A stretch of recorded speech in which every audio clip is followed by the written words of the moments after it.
ఈ పథకంలో పెట్టుబడి పెడితే 69,27,576 రూపాయలు వస్తాయి. ఇది 100% సేఫ్, ఎందుకంటే ఇదొక గవర్నమెంట్ స్కీమ్. ఇలాంటి ప్రభుత్వ పథకాలు పోస్ట్ ఆఫీస్లో ఎన్నో ఉన్నాయి. సో ఈరోజు ఈ వీడియోలో present top 5 post office schemes ఏమున్నాయో చెప్తా.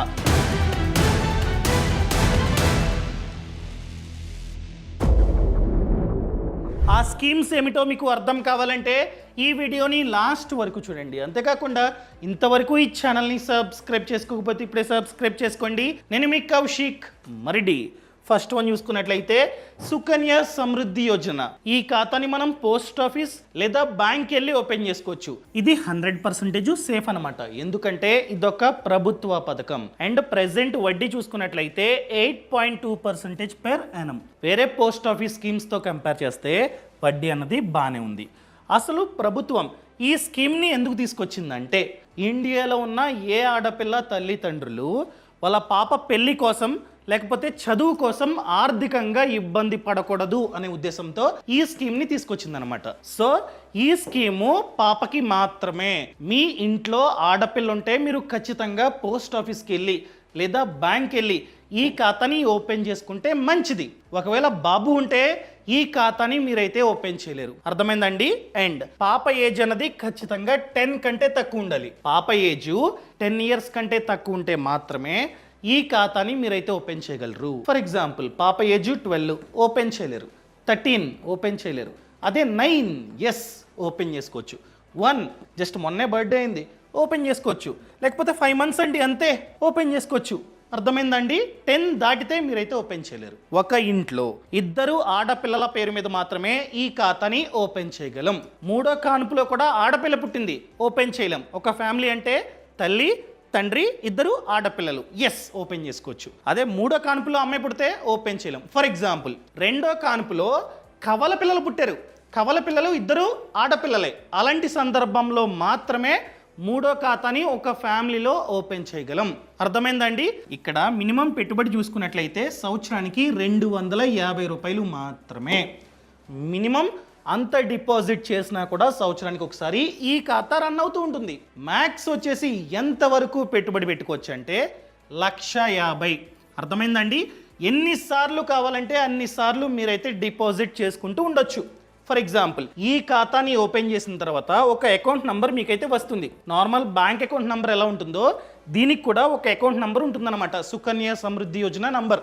ఆ నంబర్తో మీరైతే డిపాజిట్ చేసుకోవచ్చు. ఫర్ ఎగ్జాంపుల్ మీరు నాకు డబ్బులు పంపాలనుకోండి, ఏం చేస్తారు? ఎగ్జాంపుల్గా మీది స్టేట్ బ్యాంక్ ఆఫ్ ఇండియా అనుకోండి. యోనో యాప్ని ఓపెన్ చేసి మీరైతే డబ్బులు పంపిస్తారు. సేమ్ యోనో యాప్ని ఓపెన్ చేసి ఈ సుకన్య సమృద్ధి యోజన నంబర్ని అకౌంట్ నంబర్ని ఎంటర్ చేసి డబ్బులు పంపించవచ్చు. ఎన్నిసార్లు కావాలంటే ఒక సంవత్సరంలో ఎన్నిసార్లు కావాలంటే అన్నిసార్లు మీరైతే ఈ ఖాతాలో డబ్బుని డిపాజిట్ చేసుకుంటూనే ఉండొచ్చు. ప్రతి మంత్ 5,000, ప్రతి మంత్ 6,000, 10,000 మీ ఇష్టం. ఫర్ ఎగ్జాంపుల్ ఒక మంత్లో మీకు 30,000 మిగిలాయి. ఆ 30,000ని మీరైతే డిపాజిట్ చేసుకోవచ్చు. ఇలా ఎన్నిసార్లు కావాలంటే అన్నిసార్లు మీరైతే డిపాజిట్ చేసుకోవచ్చు. ఫర్ ఎగ్జాంపుల్ ఒక ట్రాన్సాక్షన్లో మినిమం 100 కూడా మీరైతే డిపాజిట్ చేసుకోవచ్చు. ఇలా సంవత్సరానికి ఎన్నిసార్లైనా డిపాజిట్ చేయండి. ఆ అమౌంట్ 1,50,000 దాటకూడదు. ఫర్ ఎగ్జాంపుల్ ఒకసారి సంవత్సరానికి ఒకసారి మాత్రమే 1,50,000 డిపాజిట్ చేస్తానన్నా పర్లేదు. అర్థమైందండి? ఇలా మీరైతే చేసుకోవచ్చు. ఇలా ఎన్ని సంవత్సరాల పాటు డిపాజిట్ చేయాలి? 15 ఇయర్స్. 15 ఇయర్స్ పాటు ఆపకుండా ప్రతి ఇయర్ మీ ఇష్టం ఎంత కావాలంటే అంత డిపాజిట్ చేసుకుంటూ రండి. ఎగ్జాంపుల్గా 1 ఇయర్లో జస్ట్ 30,000 మాత్రమే డిపాజిట్ చేశారు, పర్లేదు. నెక్స్ట్ ఇయర్ 70,000 చేశారు, ఆ తర్వాత 1,50,000. సో ఫిక్స్డ్గా ఇంతే చేయాలన్న రూల్ ఏం లేదు, నచ్చినంత చేసుకుంటూ వెళ్ళండి. ఇలా మీరైతే 15 ఇయర్స్ పాటు డిపాజిట్ చేయాలి. కానీ స్కీమ్ టెన్యూర్ చూసుకున్నట్లయితే 21 ఇయర్స్. అంటే 15 ఇయర్స్ మీరు డిపాజిట్ చేస్తారు, ఆ తర్వాత 6 ఇయర్స్ వెయిటింగ్, జస్ట్ వెయిట్ చేస్తారు అంతే. సో ఖాతా ఓపెన్ చేసిన 21 ఇయర్స్ ఎప్పుడైతే కంప్లీట్ అవుతాయో అప్పుడు అసలు ప్లస్ వడ్డీ మనకైతే ఇస్తారనమాట. ఫర్ ఎగ్జాంపుల్ మీ పాపకి ఏజ్ జస్ట్ 5 మంత్స్ అంతే. పేరు పెట్టేశారు, ఆధార్ కార్డు తీసుకున్నారు, అన్నీ తీసేసుకున్నారు. మీరు పోస్ట్ ఆఫీస్కి వెళ్ళి ఖాతాను ఓపెన్ చేశారనుకోండి. సో 21 ఇయర్స్ అంటే మీ పాపకి ఎప్పుడైతే 21 ఇయర్స్ వస్తాయో అప్పుడు ఇది మెచ్యూరిటీ అవుతుంది. అప్పుడు అసలు ప్లస్ వడ్డీ మీకైతే వస్తుంది. ఎగ్జాంపుల్గా పాపకి 18 ఇయర్స్ దాటిందండి, మీరు హయ్యర్ స్టడీస్కి పంపించాలి అనుకుంటున్నారు. అప్పుడు డబ్బు కావాలంటే టెన్యూర్ కంప్లీట్ అవ్వకపోయినా కూడా జస్ట్ 18 ఇయర్స్ దాటింది అని చెప్పి ప్రూఫ్ని చూపించి మీకు ఎందుకు డబ్బులు కావాలో చూపించుకుంటే చాలు, డబ్బు ఇచ్చేస్తారు. ఎంత ఇస్తారండి? 50%. 18 ఇయర్స్ దాటి చదువు కోసం లేదా పెళ్లి కోసం డబ్బు కావాలంటే 50% ఆఫ్ అమౌంట్ మీకైతే ఇచ్చేస్తారు. రిమైనింగ్ 50% 21 ఇయర్స్ ఎప్పుడైతే కంప్లీట్ అవుతాయో అప్పుడు ఇస్తారనమాట. అర్థమైందా అండి? ఈ స్కీము ఇలాగా వర్క్ అవుతూ ఉంటుంది. అండ్ దాంతోపాటు త్రిబుల్ ట్యాక్స్ బెనిఫిట్ ఉంది. ఫర్ ఎగ్జాంపుల్ మీ పాప పేరు మీద మీరు ఓపెన్ చేస్తున్నట్లయితే మీకు సెక్షన్ 80C బెనిఫిట్ వస్తుంది. ఎంతైతే 1 ఇయర్లో డిపాజిట్ చేశారో అది సెక్షన్ 80C అండర్లో మీరైతే చూపించుకోవచ్చు మీకు ట్యాక్స్ బెనిఫిట్. అండ్ మీకు ఎంతైతే వడ్డీ జనరేట్ అవుతుందో 8.2% వడ్డీ కదా, ప్రతి ఇయర్ వడ్డీ జనరేట్ అవుతూ ఉంటుంది. అంటే మీ సుకన్య సమృద్ధి యోజన ఖాతాలో డబ్బు పడుతూ ఉంటుంది, వడ్డీ పడుతూ ఉంటుంది ప్రతి ఇయర్. దాని మీద ₹1 కూడా ట్యాక్స్ కట్టాల్సిన అవసరం లేదు. అండ్ 21 ఇయర్స్ తర్వాత అసలు ప్లస్ వడ్డీ చాలా అమౌంట్ మీకైతే వస్తుంది కదా, దాని మీద కూడా ₹1 కూడా ట్యాక్స్ కట్టాల్సిన అవసరం లేదనమాట. ఇదిగోండి మెచ్యూరిటీ అమౌంట్ ఎటువంటి ట్యాక్స్ లేదు, మీకు వచ్చే వడ్డీ మీద ఎటువంటి ట్యాక్స్ లేదు, సెక్షన్ 80C వర్తిస్తుంది. దీన్నే త్రిబుల్ ట్యాక్స్ బెనిఫిట్ అంటాం. ఆల్రెడీ చెప్పా, ప్రీ మెచ్యూర్ విత్ డ్రావల్ 18 ఇయర్స్ దాటి ఎడ్యుకేషన్ కోసం కావచ్చు, మ్యారేజ్ కోసం కావచ్చు, డబ్బు కావాలంటే 50% ఆఫ్ అమౌంట్ని మీకైతే ఇస్తారు. ఇప్పుడు మీకు డౌట్ వచ్చి ఉంటుంది, ఎంత డిపాజిట్ చేస్తే ఎంత అమౌంట్ 21 ఇయర్స్ తర్వాత మాకు వస్తాయి? చూపిస్తానండి. ఇదిగోండి ప్రాక్టికల్గా నేనైతే ఓపెన్ చేస్తూ ఉన్నా. ఫర్ ఎగ్జాంపుల్ పాప ఏజ్ 1 అనుకుందాం. ఇక్కడ 1 అని చెప్పి ఎంటర్ చేస్తున్నాం. అండ్ ఎప్పుడు స్టార్ట్ చేస్తున్నారు? ఈ ఇయర్ 2025లో మీరైతే ఖాతాని ఓపెన్ చేశారు. సో ఇయర్కి ఎంత deposit? Me capacity for example max limit అయిన 1,50,000 ప్రతి ఇయర్, అనగా 15 ఇయర్స్ పాటు మీరైతే ఇన్వెస్ట్మెంట్ చేసినట్లయితే మీరు టోటల్గా ఎంత ఇన్వెస్ట్మెంట్ చేస్తారండి? 22,50,000 అంతే కదా. 1,50,000 × 15 ఇంత మీరైతే డిపాజిట్ చేస్తారు. సో మీకు టోటల్గా జనరేట్ అయిన వడ్డీ చూసుకున్నట్లయితే ₹46,77,578. సో 2046 అంతే కదా.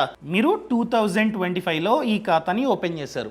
21 ఇయర్స్ టెన్యూర్ అంటే 2046కి మీకు టోటల్గా ₹69,27,578 మీకైతే వస్తాయి. ఇది ఇన్ఫ్లేషన్ అడ్జస్టెడ్ కాదు, ఇన్ఫ్లేషన్ ఖచ్చితంగా ఉంటుంది. ఇప్పుడు దాని విలువ 70 లక్షలు అయితే ఆ టైంకి వచ్చేసరికి దాని విలువ చాలా తక్కువ ఉంటుంది. దాన్ని మీరైతే కన్సిడర్ చేయాలి. అర్థమైందండి? సో ట్యాక్స్ బెనిఫిట్ కూడా ఉంది. సో ఫ్యూచర్లో మీ పాప పెళ్లి కోసం, చదువు కోసం ఇంత అమౌంట్ మీకైతే వస్తుంది. సో ఇన్ఫ్లేషన్ని అడ్జస్ట్ చేస్తే చాలా తక్కువే, కానీ మీరు ₹1 కూడా ఇన్వెస్ట్మెంట్ చేయలేదనుకోండి, జీరో ఉంటాయి. ఇన్వెస్ట్మెంట్ చేస్తే ఇంతనా వస్తుంది కదా, దాన్ని మీరు పాప పెళ్లి కోసం, ఎడ్యుకేషన్ కోసం వాడుకోవచ్చు. అర్థమైందండి? ఇది ఫస్ట్ స్కీమ్ అనమాట. ఇంకా సెకండ్ వన్ చూసుకున్నట్లయితే చాలా అంటే చాలా ముఖ్యమైన స్కీమ్ అండి. అదే post office monthly income scheme. పేర్లోనే ఉంది మంత్లీ ఇన్కమ్. సో ఈ పథకంలో మనం కనుక డబ్బుని పెట్టుబడి పెడితే ఇది 1 టైం ఇన్వెస్ట్మెంట్. ఒక్కసారి మన దగ్గర ఎంతైతే డబ్బు ఉందో దాన్ని తీసుకెళ్ళి పోస్ట్ ఆఫీస్లో డిపాజిట్ చేస్తే దాని మీద ఎంతైతే వడ్డీ జనరేట్ అవుతుందో ఆ వడ్డీ ప్రతి మంత్ మన బ్యాంక్ అకౌంట్లో పడుతుంది.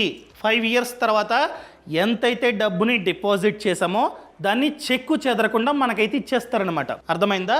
ఫర్ ఎగ్జాంపుల్ మీ దగ్గర ఒక 10 lakhs ఉన్నాయండి. ఆ 10 lakhsని మీరైతే పోస్ట్ ఆఫీస్లో ఉన్నటువంటి ఈ స్కీమ్లో డిపాజిట్ చేస్తారు. మీ 10 lakhsని 5 ఇయర్స్ తర్వాత వెనక్కి ఇచ్చేస్తారు. ₹1 కూడా కట్ చేసుకోరు. అండ్ ఈ 5 ఇయర్స్ పాటు ఆ 10 lakhs మీద ఎంతైతే వడ్డీ జనరేట్ అవుతుందో ఆ వడ్డీని ప్రతి మంత్ 5 ఇయర్స్ పాటు మన బ్యాంక్ అకౌంట్లో వేస్తూ ఉంటారనమాట. అదే ఈ స్కీమ్. సో పోస్ట్ ఆఫీస్కి వెళ్ళి మీరైతే డబ్బుని డిపాజిట్ చేయాలి 1 టైం ఇన్వెస్ట్మెంట్గా. మినిమం 1000. మ్యాక్స్ వచ్చేసి ఒకవేళ మీరు కనుక సింగిల్ ఖాతాని ఓపెన్ చేస్తే మ్యాక్స్ వచ్చేసి 9 lakhs వరకు డిపాజిట్ చేసుకోవచ్చు. సింగిల్ ఖాతా అంటే మీరు మాత్రమే అకౌంట్ని ఓపెన్ చేశారు. అదే మీరు కనుక జాయింట్ ఖాతాని ఓపెన్ చేస్తే, జాయింట్ ఖాతా అంటే మీరు మీ వైఫ్ ఇద్దరు కలిపి ఖాతాని ఓపెన్ చేశారనుకోండి, మ్యాక్స్ వచ్చేసి 15 lakhs వరకు మీరైతే డిపాజిట్ చేసుకోవచ్చు. లేదా మీరు మీ అన్నయ్య లేదా మీరు మీ డాడ్ ఇద్దరు కలిపి ఖాతాని ఓపెన్ చేసినా దాన్ని జాయింట్ అకౌంటే అంటాం. సో జాయింట్ అకౌంట్ అయితే 15 lakhs వరకు డిపాజిట్ చేసుకోవచ్చు. ఇది ఎవరికి బాగా సెట్ అవుతుందంటే, సార్ మా ఫాదర్ మదర్ ఊర్లో ఉన్నారండి, నేను ప్రతి మంత్ వాళ్ళ ఖర్చులకి డబ్బులు వేయాలి. సో నా దగ్గర ఒక 10 lakhs ఉన్నాయి, ఖాళీగా ఇంట్లో ఉన్నాయి. దాని బదులు మీరు కనుక ఆ 10 lakhsని ఈ ఖాతాలో పెట్టారనుకోండి, 10 lakhs మీద ఎంతైతే వడ్డీ జనరేట్ అవుతుందో అది ప్రతి మంత్ మీ పేరెంట్స్ బ్యాంక్ అకౌంట్లో పడుతుంది. అకౌంట్ ఇవ్వండి, పోస్ట్ ఆఫీస్ ఖాతాని ఓపెన్ చేసి ఏటీఎం కార్డు మీ పేరెంట్స్కి ఇవ్వండి. సో ప్రతి మంత్ ఆ ఖాతాలో డబ్బు పడుతుంది, వాళ్ళు ఏటీఎంకి వెళ్ళి జస్ట్ విత్డ్రా చేసుకుంటారు. సరిపోయింది కదా. ఇలా ఈ స్కీమ్ అన్నది చాలా బాగా వర్క్ అవుతూ ఉంటుంది. అండ్ సెక్షన్ 80C వర్తించదు. నో, సెక్షన్ 80C లేదు. 5 years తర్వాత మీ డబ్బుని మీకైతే ఇచ్చేస్తారనమాట. ఇప్పుడు చూద్దాం ప్రాక్టికల్గా ఎంత డిపాజిట్ చేస్తే ఎంత వస్తుందో మనం ప్రాక్టికల్గా చూద్దాం. ఓకేనా? సో మీరు కనుక సింగిల్ ఖాతాని ఓపెన్ చేస్తే మ్యాక్స్ టు మ్యాక్స్ 9 lakhs అని చెప్పా. 9 lakhs మీరు కనుక డిపాజిట్ చేస్తే ప్రతి మంత్ మీ బ్యాంకు ఖాతాలో 5,550 రూపాయలు పడతాయి. అర్థమైందండి? ఒకవేళ మీరు కనుక జాయింట్ ఖాతా ఓపెన్ చేసి మ్యాక్స్ లిమిట్ అయిన 15 lakhsని మీరు కనుక డిపాజిట్ చేస్తే 15 lakhs ఇదిగోండి ఎంటర్ చేశాను. ఎంతండి? ప్రతి మంత్ మీ బ్యాంకు ఖాతాలో 9,250 రూపీస్ పడతాయి. ఇది మన ఇన్కమ్కి యాడ్ అవుతుంది. సో ఇన్కమ్ ట్యాక్స్ స్లాబ్స్ ప్రకారం మనమైతే ఖచ్చితంగా ట్యాక్స్ అన్నది కట్టాల్సిందే. సెక్షన్ 80C కూడా లేదు. అదే ఎగ్జాంపుల్గా మా దగ్గర అంత డబ్బు లేదండి, 10 lakhs ఉన్నాయి. సో నేను జాయింట్ ఖాతాని ఓపెన్ చేసి 10 lakhs డిపాజిట్ చేస్తే ఎంత ప్రతి మంత్ వడ్డీ పడుతుంది? ఇదిగోండి ఎంతంటే 6,167 రూపాయలు. అండ్ ఈ 10 lakhsని 10 years తర్వాత మనకి ఇచ్చేస్తారు. అండ్ ఈ 5 years పాటు ప్రతి మంత్ ఇంత డబ్బు పడుతుంది. బాగానే ఉంది కదా. ఇంకా నెక్స్ట్ వన్ చూసుకున్నట్లయితే ఎవరైతే అస్తమాటు ట్రావెల్ చేస్తుంటారో వాళ్ళకి చాలా బాగా సెట్ అవుతుందండి. ఎందుకంటే పోస్ట్ ఆఫీస్లో జస్ట్ సంవత్సరానికి 699 రూపాయలు కడితే 10 లక్షల కవరేజ్తో మనకైతే ఇన్సూరెన్స్ వస్తుంది. అర్థమైందండి? జస్ట్ సంవత్సరానికి 699 రూపాయలు పోస్ట్ ఆఫీస్లో కడితే మనకి 10 లక్షల ఇన్సూరెన్స్ వస్తుంది. దాని పేరు group accidental guard policy. Group ఇదొక గ్రూప్ ఇన్సూరెన్స్, అది కూడా యాక్సిడెంట్ గార్డ్ పాలసీ అనమాట. అంటే యాక్సిడెంటల్ ఇన్సూరెన్స్. సో యాక్సిడెంట్ అయ్యి మనం కనుక చనిపోతే ఈ 699 రూపాయలు కట్టిన తర్వాత మనం కనుక చనిపోతే మన కుటుంబానికి 10 లక్షలు ఇస్తుంది పోస్ట్ ఆఫీస్. ఫర్ ఎగ్జాంపుల్ చనిపోలేదు, కాళ్ళు చేతులు పోయాయి, అలాంటప్పుడు కూడా 10 లక్షలు ఇస్తుంది. లేదా యాక్సిడెంట్ అయ్యి హాస్పిటల్ అడ్మిట్ అయ్యాం, ఒక 50,000 60,000 ఖర్చు అయింది హాస్పిటల్లో, ఆ ఖర్చు కూడా పోస్ట్ ఆఫీసే భరిస్తుంది. ఈ పాలసీని పోస్ట్ ఆఫీసు ఇన్సూరెన్స్ కంపెనీల సహాయంతో ఇస్తుందన్నమాట. సో ప్రెసెంట్ చూసుకున్నట్లయితే Tata AIG, Bajaj Allianz, star, Niva, Bupa etcetera వీటితో లింక్ అయి ఉంది. సో నేను ఈ వీడియోలో టాటా ఏఐజీ ఇన్సూరెన్స్ గురించి చెప్తా. అంటే వీళ్ళు ఇస్తున్న పోస్ట్ ఆఫీస్ ఇన్సూరెన్స్ ఎలా ఉందో చూపిస్తా ప్రాక్టికల్గా. రండి, ఇదిగోండి post office logo and Tata AIG insurance logo. So ఇందులో చూసుకున్నట్లయితే 2 రకాలైన ప్లాన్స్ ఉన్నాయి. ఒకటి బేసిక్ ప్లాను, ఇంకొకటి ప్రీమియం ప్లాను. బేసిక్ ప్లాన్ చూసుకున్నట్లయితే సంవత్సరానికి 339 రూపాయలు మాత్రమే, కానీ కవరేజ్ అనేది జస్ట్ 5 lakhs. అంటే యాక్సిడెంట్ అయ్యి చనిపోతే మన కుటుంబానికి 5 lakhs మాత్రమే వెళ్తాయి, సరిపోదు. అండ్ ఇంకోటి చూసుకున్నట్లయితే ప్రీమియం ప్లాన్, ఇక్కడ కవరేజ్ చూసుకున్నట్లయితే 10 lakhs అనమాట. మనం చనిపోతే మన కుటుంబానికి 10 లక్షలు వెళ్తాయి. సో దీనికి మనం కట్టాల్సింది 699 రూపాయలు. సో గుర్తుపెట్టుకోండి, ఇది యాక్సిడెంటల్ కవర్. అంటే మనకి యాక్సిడెంట్ అయ్యి చనిపోతే పోస్ట్ ఆఫీసు మన కుటుంబానికి ఎంత ఇస్తుందండి? 100% ఆఫ్ సమ్ ఇన్ష్యూర్డ్. అంటే 10 లక్షలకి 10 లక్షలు ఇస్తుంది అనమాట. నేను మాట్లాడుతుంది దీని గురించి, అంటే 699 రూపాయల ప్లాన్ గురించి. అండ్ పర్మనెంట్ టోటల్ డిసేబిలిటీ, చనిపోలేదు, యాక్సిడెంట్ అయ్యింది, కాలు పోయింది, చెయ్యి పోయింది, అసలు వీల్ చైర్లో కూర్చుని ఉన్నాం, కాలు పోయి, అలాంటి సందర్భంలో కూడా 10 లక్షలు మనకైతే ఇస్తుంది. బ్రతుకున్నా కూడా పోస్ట్ ఆఫీస్ ఇస్తుంది. అదేవిధంగా పర్మనెంట్ పార్షియల్ డిసేబిలిటీ, చేయపోలేదండి, జస్ట్ ఇది పోయిందంతే, ఇది లేదు, తీసేశారు యాక్సిడెంట్లో. సో అలాంటప్పుడు కూడా 100% ఆఫ్ సమ్ ఇన్ష్యూర్డ్, అంటే 10 లక్షలు మనకైతే ఇస్తుంది పోస్ట్ ఆఫీస్. అండ్ యాక్సిడెంటల్ డిస్మెంబర్మెంట్, కలిపోయాయి, చెవులు పోయాయి, లేదా కాళ్ళ యొక్క ఫింగర్స్ పోయాయి, అలాంటప్పుడు కూడా 100% ఆఫ్ సమ్ ఇన్ష్యూర్డ్, అంటే 10 లక్షలు పోస్ట్ ఆఫీసు మనకైతే ఇస్తుంది. అండ్ దాంతోపాటు యాక్సిడెంట్ అయింది, హాస్పిటల్లో అడ్మిట్ చేశారు, హాస్పిటల్లో ఎంతైతే ఖర్చు అయిందో ఆ ఖర్చు కూడా బీమా సంస్థ భరిస్తుంది. ఎంతవరకు అండి? 1,00,000 రూపాయల వరకు. మనం కనుక రూపాయల ప్లాన్ తీసుకుంటే ₹1,00,000 వరకు హాస్పిటల్లో ఎంతైతే ఖర్చు అయిందో ఆ ఖర్చు వీళ్ళు భరిస్తారు. కానీ హాస్పిటల్లో 24 అవర్స్ కంటే ఎక్కువసేపు అడ్మిట్ అయి ఉండాలి. అర్థమైందండి? మనం 24 అవర్స్ ఉండి ఎంతైతే ఖర్చు అయిందో ఆ ఖర్చులో ₹1,00,000 వరకు పోస్ట్ ఆఫీసు భరిస్తుంది. ఇలాంటి బెనిఫిట్లు ఎన్నో ఉన్నాయి. గుర్తుపెట్టుకోండి, ఇది యాక్సిడెంటల్ ప్లాన్. యాక్సిడెంట్ అయితే మాత్రమే, యాక్సిడెంట్ అయి చనిపోతే మాత్రమే 10 లక్షలు వస్తాయి. కానీ నేను చెప్పేది ఏంటంటే ఓన్లీ యాక్సిడెంట్ అయితేనే కాదు, ఏ కారణం చేత మనం చనిపోయినా కూడా మన కుటుంబానికి మినిమం 1 కోటి, 2 కోట్లు, 3 కోట్లు ఇలా వెళ్ళేటట్టు ప్లాన్ చేసుకోండి. ఎందుకంటే మనం మంచిగా సంపాదిస్తున్నాం, మన కుటుంబం అంతా మన మీద డిపెండ్ అయి ఉన్నారు. రేపు మనం పోతే మన కుటుంబ సిచ్యువేషన్ ఏంటి? వాళ్ళు రోడ్డు మీద పడాల్సిన సిచ్యువేషన్ కూడా మేబీ రావచ్చు. ఎందుకంటే ఆర్థికంగా వాళ్ళందరూ మన మీద డిపెండ్ అయి ఉన్నారు. మనం సరిగ్గా ప్లాన్ చేసుకోలేదు అనుకోండి, మనం లేకపోతే సిచ్యువేషన్ ఏంటి అని చెప్పి. సో అందుకనే నేను చెప్పేది ఏంటంటే ఒక మంచి టర్మ్ ఇన్సూరెన్స్ ప్లాన్ని తీసుకోండి. కవరేజ్ కూడా 1 కోటి, 2 కోట్లు ఈ విధంగా ప్లాన్ చేసుకోండి. మీరు అడగొచ్చు, ప్రెసెంట్ మంచి కంపెనీ ఏముంది? ఆల్మోస్ట్ అన్ని కంపెనీలు బాగానే ఉన్నాయి. కానీ వాటిల్లో వన్ ఆఫ్ ది బెస్ట్ అయిన కంపెనీ చూసుకున్నట్లయితే యాక్సిస్ మ్యాక్స్ లైఫ్ ఇన్సూరెన్స్. ఎందుకు యాక్సిస్ మ్యాక్స్ లైఫ్ బాగుంది అంటున్నానంటే ప్రెసెంట్ వీళ్ళ క్లైమ్ సెటిల్మెంట్ రేషియో బాగుంది. ఎంతండి? 99.65%. ఎప్పుడైనా సరే క్లైమ్ సెటిల్మెంట్ రేషియో 98, 99 ఈ విధంగా ఉండాలి. సో వీళ్ళది 99.65% ఉంది. అండ్ సాల్వెన్సీ రేషియో ఎప్పుడైనా సరే 150% కంటే ఎక్కువ ఉండాలి. కానీ ఈ కంపెనీకి 190+ ఉంది, విచ్ ఈస్ గుడ్. అండ్ దాంతోపాటు రెన్యువల్ రేట్ ఎలా ఉందో చూసుకోవాలి. వీళ్ళకి రెన్యువల్ రేట్ చూసుకున్నట్లయితే 91.9%. అండ్ దాంతోపాటు ఈ ప్లాన్ తీసుకున్న తర్వాత మీకు నచ్చలేదనుకోండి 30 డేస్లో మీరైతే క్యాన్సిల్ చేసుకోవచ్చు. మీరు ఎంతైతే డబ్బుని కట్టారో దాన్ని రిఫండ్ వీలైతే ఇస్తారనమాట. And main thing, total assets managed. ఈ కంపెనీ వద్ద ఆల్రెడీ 1.5 lakh crores ఉన్నాయి. అంత డబ్బుని ఈ కంపెనీ మేనేజ్ చేస్తూ ఉంది. అండ్ ఆల్రెడీ 1 కోటి కంటే ఎక్కువ మంది ఈ ప్లాన్ని తీసుకున్నారు ఈ కంపెనీలో. అండ్ ఇంకొకటి ఏంటంటే వీళ్ళు ప్రెజెంట్ డిస్కౌంట్ ఇస్తూ ఉన్నారనమాట. ఫస్ట్ ఇయర్ ప్రీమియం మీద 15% వరకు డిస్కౌంట్ ఈ కంపెనీ ఆఫర్ చేస్తుంది. అండ్ 1 కోటి కవరేజ్ గల ప్లాను మంత్కి 522 రూపీస్ నుంచి స్టార్ట్ అవుతుంది. Depends upon age. మీ ఏజ్ తక్కువ ఉండి పెద్దగా జబ్బులు లేవనుకోండి, మంత్లీ ప్రీమియం 1 కోటి రూపాయల ప్లాన్కి 522 రూపాయల నుంచి స్టార్ట్ అవుతుంది. ఒకవేళ మీరు కనుక తీసుకుందాం అనుకున్నట్లయితే ఈ ప్లాన్ని డైరెక్ట్గా ఇక్కడే మీ డీటెయిల్స్ అన్ని ఫిల్ చేసి తీసుకొచ్చి అనమాట. ఓన్లీ యాక్సిడెంట్ వల్ల కాదు, ఏ కారణం చేత చనిపోయినా కూడా మన కుటుంబానికి 1 కోటి రూపాయల నుంచి 2 కోట్ల వరకు ఇస్తుంది ఈ కంపెనీ. ఫర్ ఎగ్జాంపుల్ మీరు 1 కోటిని చూస్ చేసుకున్నారనుకోండి, 1 కోటి మీ కుటుంబానికి ఇస్తుంది ఈ ప్లాన్ అనమాట. అర్థమైందా అండి? అండ్ దాంతోపాటు క్రిటికల్ ఇల్నెస్, టోటల్గా 64 క్రిటికల్ ఇల్నెసెస్ని మనమైతే యాడ్ చేసుకోవచ్చు. అంటే ఫర్ ఎగ్జాంపుల్ ఈ 64 క్రిటికల్ ఇల్నెస్లో క్యాన్సర్ ఉంది. ఫ్యూచర్లో మనకి క్యాన్సర్ వచ్చి బెడ్ మీద అలా పడున్నాం, అంటే ఇంట్లోనే పడున్నారు ఖాళీగా, ఇక్కడ మనం చనిపోలేదు, అయినా కూడా ఎంతైతే కవరేజ్ని మనం క్రిటికల్ ఇల్నెస్కి చూస్ చేసుకుంటామో అంత డబ్బుని మనం బ్రతుకున్నా కూడా మన చేతిలో పెడుతుంది ఈ కంపెనీ. అర్థమైందా అండి? సో మనకి ఇన్కమ్ ట్యాక్స్ బెనిఫిట్ కూడా వస్తుంది. 1 ఇయర్లో 54,600 వరకు మనమైతే ట్యాక్స్ని ఆదా చేసుకోవచ్చు. అండ్ దాంతో పాటు ఇలా రిస్క్ అయింది, పాలసీ హోల్డర్ చనిపోయాడని చెప్పి ఎవరైతే నామినీ ఉంటారో వాళ్ళు జస్ట్ ఇంటిమేట్ చేస్తే చాలు ఈ కంపెనీకి. సో ఈ company on the spot within 3 అవర్స్లో అడ్వాన్స్ అమౌంట్ని రిలీజ్ చేస్తుందన్నమాట. అర్థమైందండి? ఖర్చులకి ఈ ఆప్షన్ కూడా ఈ కంపెనీలో ఉందన్నమాట. సో పాలసీ అప్రూవ్ అయిన తర్వాత, అనగా క్లెయిమ్ అప్రూవ్ అయిన తర్వాత రిమైనింగ్ డబ్బు నామినీ బ్యాంక్ అకౌంట్లో పడుతుంది. అర్థమైందండి?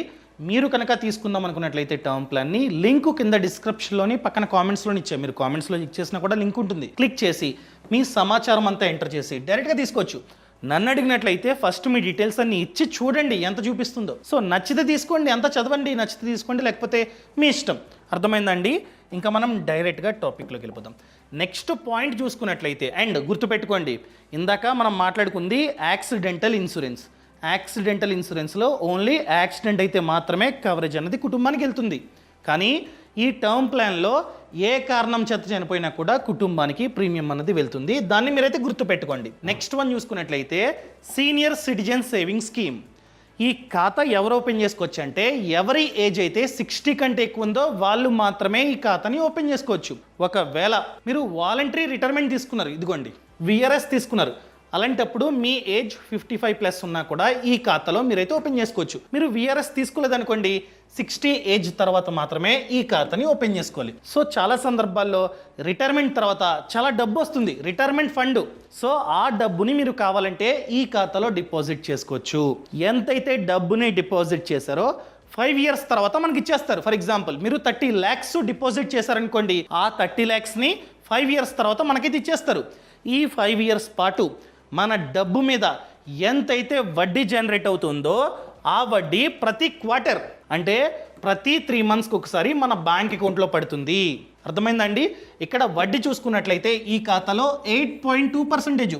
సో ఇది వన్ టైం ఇన్వెస్ట్మెంట్ ఆప్షన్. ఒక్కసారి మాత్రమే మన డబ్బుని డిపాజిట్ చేయాలి. మినిమం చూసుకున్నట్లయితే ఎంతండి? 1000. సో అంత తక్కువ మీరైతే డిపాజిట్ చేయొద్దు. మ్యాక్స్ వచ్చేసి 30 lakhs మీరైతే డిపాజిట్ చేసుకోవచ్చు. సో మనం కనుక మ్యాక్స్ లిమిట్ అయిన 30 lakhs డిపాజిట్ చేస్తే ప్రతి క్వార్టర్ మన బ్యాంకు ఖాతాలో 61,500 పడతాయి. ఫర్ ఎగ్జాంపుల్ మీ దగ్గర డబ్బు ఉంది, మీ నాన్నమ్మ గారు, తాతయ్య గారు, అమ్మమ్మ గారు వాళ్ళ పేరు మీద ఓపెన్ చేయండి కావాలంటే డబ్బు ఉంటే. సో డిపాజిట్ చేయండి. ప్రతి క్వార్టర్ ఇంత డబ్బు వాళ్ళ బ్యాంక్ అకౌంట్లో పడతాయి. కావాలంటే ఖర్చులు ఉంచుకోమని చెప్పండి, ఉంచుకుంటారు. అంటే 3 monthsకి 61,500 అంటే నెలకి 20,500 అంతే కదా. అంటే ప్రతి నెల పడవు, క్వార్టర్కి ఒకసారి పడతాయి. కాకపోతే లెక్కలు చూసుకున్నట్లయితే ఒక నెలకి 20,500. ఒక ఈ బీటెక్ చదువు, ఎంబీఏ చదువు, ఒక చిన్న జాబ్లో జాయిన్ అయితే అంత శాలరీ వస్తుంది, అంత డబ్బు వస్తుంది. అర్థమైందండి? మ్యాక్స్ లిమిట్ అయిన 30 lakhs మీరు కనుక యూజ్ చేసుకుంటే. ఫర్ ఎగ్జాంపుల్ 30 lakhs లేవండి, ఎంత ఒక 20 lakhs ఉన్నాయి అనుకున్నట్లయితే 20 lakhs చేంజ్ 41,451 క్వార్టర్కి. ఇంత కూడా లేవండి, 10 lakhs ఉన్నాయి అనుకున్నట్లయితే ఎంత అండి? 21,000 వస్తాయి అనమాట. అర్థమైందా? ఇది ఈ విధంగా వర్క్ అవుతూ ఉంటుంది. మీకు డౌట్ వచ్చే ఉంటుంది, సెక్షన్ 80C వర్తిస్తుందా? ఎస్, సెక్షన్ 80C వర్తిస్తుంది. ఇదిగోండి. సో మీకైతే ట్యాక్స్ బెనిఫిట్ ఉంటుంది. అండ్ మిడిల్లో డబ్బు కావాలంటే ఇస్తారా? ఎగ్జాంపుల్గా మేము 30 lakhs, 30 వద్దు 10 అనుకుందాం, మేము 10 lakhs డిపాజిట్ చేసాం. 5 years ఆగలేదు, 5 years కంటే ముందే డబ్బు కావాలి. ఎగ్జాంపుల్గా ఒక 1.5 year తర్వాత డబ్బు కావాలండి మా 10 lakhs ఇస్తారా? ఇస్తారు. దానికంటూ కండిషన్స్ ఉన్నాయి. ఫస్ట్ కండిషన్ ఏంటంటే 1 year లోపు మీ డబ్బుని ఇవ్వరు. ఫర్ ఎగ్జాంపుల్ ప్రతి స్కీమ్కి చెప్తున్నా, నేను ఇప్పుడు చెప్పే ప్రతి స్కీమ్కి మనం చనిపోతే డబ్బు అన్నది మన నామినీకి స్ట్రైట్ అవేగా వెళ్ళిపోతుంది. ఈవెన్ ఈ స్కీమ్లో కూడా 5 years లోపు మనం చనిపోతే, ఖాతా ఓపెన్ చేసిన వ్యక్తి చనిపోతే నామినీకి డబ్బు అన్నది వెళ్ళిపోతుంది. ఫర్ ఎగ్జాంపుల్ చనిపోలేదు, బ్రతికే ఉన్నాం, 1 year లోపే డబ్బు కావాలనుకోండి ఇవ్వరు, 1 year తర్వాత కావాలంటే ఇస్తారు. సో 1 year తర్వాత నుండి 2 years మధ్యలో ఈ ఖాతాని క్లోజ్ చేద్దాం అనుకున్నట్లయితే 1.5% ఆఫ్ పెనాల్టీ. ఆ పెనాల్టీ కూడా మనం ఎంతైతే డబ్బుని డిపాజిట్ చేసామో దాని మీద. ఫర్ ఎగ్జాంపుల్ మీరు 10 lakhs డిపాజిట్ చేశారండి, 1.5 yearలో డబ్బు కావాలనుకుంటున్నారు. So 1.5% penalty. సో 10 lakhs మీద 1.5% అంటే 15,000 పెనాల్టీ. దీన్ని కట్ చేసుకొని 9,85,000ని మీకు అయితే ఇస్తారు. అండ్ అప్పటి వరకు ఎంతైతే ఇంకా బాకీ ఉందో వడ్డీ బాకీ, దాన్ని కూడా యాడ్ చేసి ఇస్తారనమాట. ఎలాగో వడ్డీ ప్రతి క్వార్టర్ మన బ్యాంక్ అకౌంట్లో పడుతుంది. క్లోజ్ చేసే టైంకి ఇంకా పడలేదనుకోండి, ఆ డబ్బుని మీకు ఇస్తారు. ఒకవేళ 2 years తర్వాత నుండి 5 years లోపు మీరు కనుక క్లోజ్ చేద్దాం అనుకున్నట్లయితే 1% పెనాల్టీ, 1% ఆఫ్ డిపాజిట్ అమౌంట్ అంటే 10,000 కట్ అవుతాయి. అర్థమైందండి?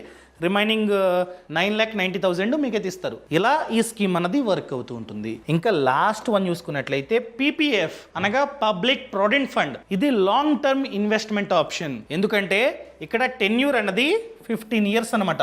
మనం కావాలంటే టెన్యూర్ని పెంచుకోవచ్చు. 15 years తర్వాత ఇంకో 5 years పెంచండి అంటే పెంచుతారు. ఇక్కడ వడ్డీ చూసుకున్నట్లయితే 7.1% పర్ యానం. దీనికి కూడా సేమ్ సుకన్య సమృద్ధి యోజనకి ఖాతా ఒక అకౌంట్ నెంబర్ ఏ విధంగా ఇస్తారో సేమ్ దీంట్లో కూడా ఖాతాని ఓపెన్ చేయగానే మీకైతే అకౌంట్ నెంబర్ వస్తుంది. యోనో యాప్లో అక్కడెక్కడ మీరైతే డిపాజిట్ చేసుకోవచ్చు. ప్రెసెంట్ వడ్డీ చూసుకున్నట్లయితే 7.1 చెప్పాను కదా. ఈ వడ్డీ ప్రతి ఇయర్ March 31st నాడు క్రెడిట్ అవుతూ ఉంటుంది ఆ ఖాతాలో. పీపీఎఫ్ ఖాతాలో ప్రతి ఇయర్ 7.1% వడ్డీని లెక్కేసి 31st March నాడు క్రెడిట్ చేస్తూ ఉంటారు. మనం డబ్బుని ఇన్వెస్ట్మెంట్ చేస్తూ ఉంటాం, ఈ వడ్డీ కూడా ప్రతి ఇయర్ క్రెడిట్ అవుతూ ఉంటుందన్నమాట. సో పీపీఎఫ్లో మినిమం పెట్టుబడి చూసుకున్నట్లయితే సంవత్సరానికి 500, మ్యాక్స్ వచ్చేసి 150. ఇక్కడ కూడా అంతే, ఎన్నిసార్లు కావాలంటే అన్నిసార్లు మీరైతే డిపాజిట్ చేసుకోండి. 100 అలా కూడా చేసుకోవచ్చు ప్రతిరోజు. కానీ 1 yearలో ఆ డిపాజిట్ అన్నది 1,50,000 దాటకూడదు. సో దాటిన తర్వాత ఇన్వెస్ట్మెంట్ చేసుకుందామని ట్రై చేసిన అవ్వదన్నమాట. అర్థమైందా అండి? ఇలా 15 ఇయర్స్ పాటు మీరైతే డిపాజిట్ చేస్తూ ఉంటారు. అండ్ సెక్షన్ 80C కూడా వర్తిస్తుంది. సెక్షన్ 80C ఏంటి?